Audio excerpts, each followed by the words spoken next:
I gotta be honest with you guys. I'm really tempted to sell everything right now. In the last few videos, I've been talking about how Microsoft and Peloton are great swing trading opportunities. And the last, less than 10 days, basically, they really knocked it out of the park. In this video, we're gonna talk about what should you consider next. What's your next move? If this is the type of content you've been looking for, please hit the like button and let's get started. Oh, by the way, I'm actually preparing for the next investment opportunity. So if you're looking for that, please hit subscribe so you can get notified when that happens.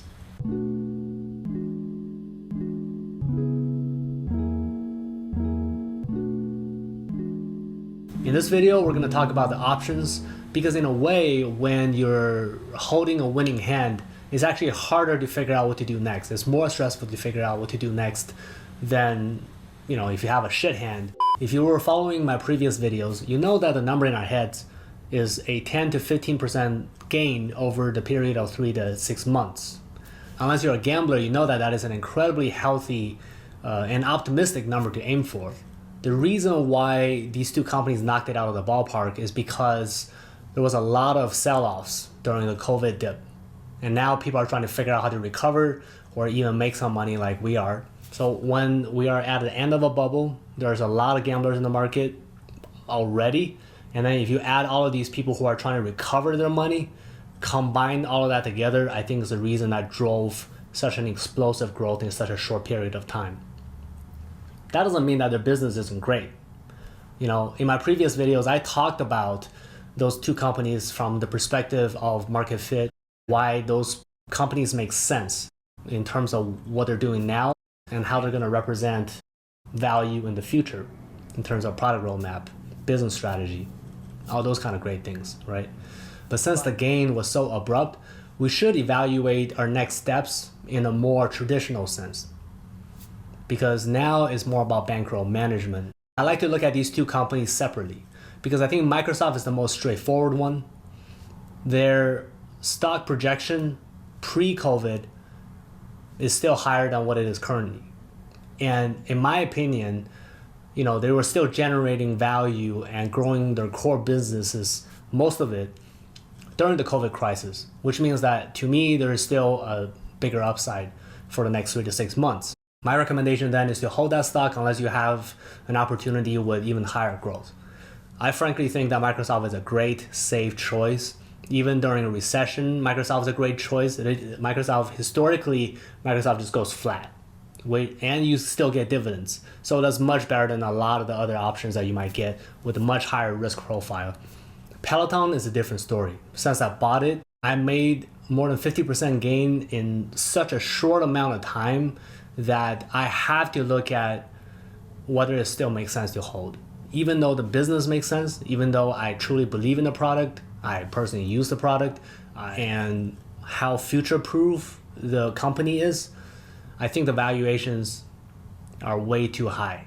Because if you think about it, the amount of reward I want to get out of it, it's much lower than before. And then the amount of risk I'm getting is way higher.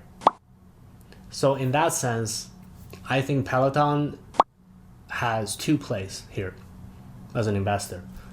One is sell all and look for a different opportunity where there's still good reward opportunity but lower risk. The second option is to effectively sell either partially or sell all and wait till the stock price adjusts and then buy back in. I think that even though Peloton proved incredible user growth during this COVID crisis, I'm not really sure if they can hold on to this user growth projection in the long run when there isn't a lockdown going on, right? And once the lockdown is over, it'll be very, very obvious how many people are going back to the gym. I think it'll be reasonably obvious for us to figure out, the engagement and the retention of all of these signed users after the crisis. And so after that, then we can figure out what the next move is. And I truly actually believe that even if there is an initial drop, which I expect there should be, the long play still makes sense for Peloton. So if you're looking at Peloton as a multi-year or a single year opportunity, I will still hold on to it, but don't be surprised if the stock temporarily dips. I have been involved in more than one time where the stock has given me 30-60% gain over 3 to 6 months, and because I had FOMO, I lost all of that gain. Eventually I made the gain back, but I'm essentially locking my money up for no reason at all, right? That's opportunity cost lost. I hope you realize that that is a possibility and a reason for you to sell. I hope you can internalize that concept. Even though all of us gets it, it's very hard for us to actually act on selling when we've already made so much money, right? We always feel like, we believe in the brand, the company's doing well, we're happy for them, we're happy for ourselves for making some money out of this, and we have this tendency to hold on, right? But please keep in mind, how much gain you were actually expecting. If you hit that mark, you should think about evaluating your next step that's beyond holding just because it feels good. It feels like less stressful to hold. All right, guys, I hope you found this content insightful. If you found it useful, please hit the like button. And again, I'm actually looking for my next swing trading opportunity, and I'll be sharing that with you guys very, very soon. So please stay tuned and subscribe, and I look forward to working with you next time. Thank you.